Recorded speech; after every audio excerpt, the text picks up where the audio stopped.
টাকা পাচার, ক্ষমতার অপব্যবহার ও হাজার কোটি টাকার অনিয়মের অভিযোগে এবার রাডারে চট্টগ্রাম বন্দর chairman rear admiral S M Moniruzzaman. তার দুর্নীতি তদন্তে নেমেছে দুর্নীতি দমন কমিশন দুদক। 2 সদস্যের একটি অনুসন্ধান দল এখন খুঁজে দেখছে কিভাবে একটি সিন্ডিকেট বছরের পর বছর ধরে রাষ্ট্রের টাকা লুটে নিচ্ছে।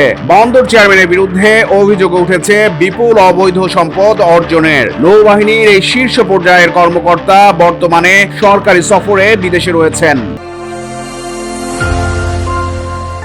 10 জুলাই বৃহস্পতিবার দুদকের সহকারী পরিচালক তদন্ত অনুসন্ধান 5 মোহাম্মদ নওশাদ আলীর স্বাক্ষরিত এক চিঠিতে জানানো হয়েছে, অভিযোগগুলো তদন্তের জন্য 2 সদস্যের একটি অনুসন্ধান টিম গঠন করা হয়েছে। এই টিমের নেতৃত্বে রয়েছেন নওশাদ আলী নিজেই এবং তার সঙ্গে সদস্য হিসেবে রয়েছেন উপ সহকারী পরিচালক মোহাম্মদ ইমরান আকন। এই প্রেক্ষিতে বন্দর চেয়ারম্যান মনিরুজ্জামানকে 28 জুলাইয়ের মধ্যে বিভিন্ন গুরুত্বপূর্ণ নথিপত্র জমা দিতে বলা হয়েছে। নথিগুলোর মধ্যে রয়েছে কর্ণফুলী নদী ড্রেজিং প্রকল্প সংক্রান্ত অনুমোদন পত্র, আর্থিক বরাদ্দপত্র, টেন্ডার ডকুমেন্টস, টেন্ডার বিজ্ঞপ্তি, দাখিলকৃত দরপত্র উন্মুক্ত মূল্যায়ন কমিটির প্রতিবেদন, তুলনামূলক বিবরণী, কার্যাদেশ, চুক্তি বাস্তবায়ন অগ্রগতি প্রতিবেদন, বিল পরিশোধ সংক্রান্ত বিল ভাউচার সহ সংশ্লিষ্ট সকল রেকর্ডপত্র।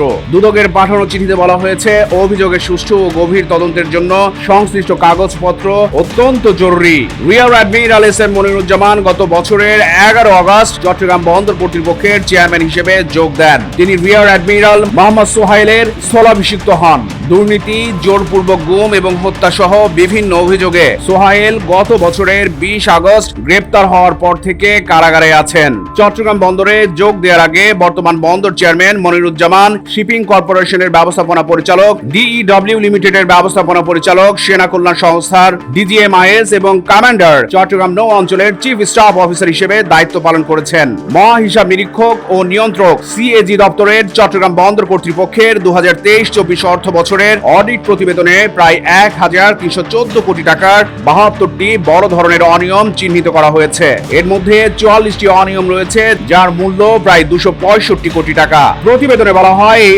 অনিয়মগুলো হয়েছে দরপত্র কারসাজি ও চুক্তি ব্যবস্থাপনায় দুর্নীতির আশ্রয় নেওয়ার মাধ্যমে। বন্দর সংশ্লিষ্ট সূত্রগুলো জানায়, আওয়ামী লীগ সরকারের সময়ে গড়ে ওঠা একটি শক্তিশালী সিন্ডিকেট এখনো সক্রিয় রয়েছে। এই সিন্ডিকেট বন্দর কর্মকর্তাদের যোগ সাজসে এখনো আগের মতোই বেপরোয়া। দরপত্রে কারসাজির মাধ্যমে এই সিন্ডিকেট পছন্দের প্রতিষ্ঠানকে কাজ পাইয়ে দিচ্ছে, সর্বনিম্ন দরদাতা প্রতিষ্ঠানগুলোকে বাদ দিচ্ছে এবং প্রকল্পের ব্যয় কৃত্রিমভাবে বাড়িয়ে দিচ্ছে।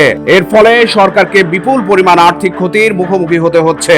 অনুসন্ধান বলছে, লালদিয়া কন্টেইনার টার্মিনাল 2 প্রকল্পে দরপত্রে কারসাজি করে প্রায় 10 কোটি টাকার বেশি খরচ দেখিয়ে কাজের বরাদ্দ দেওয়া হয়েছে।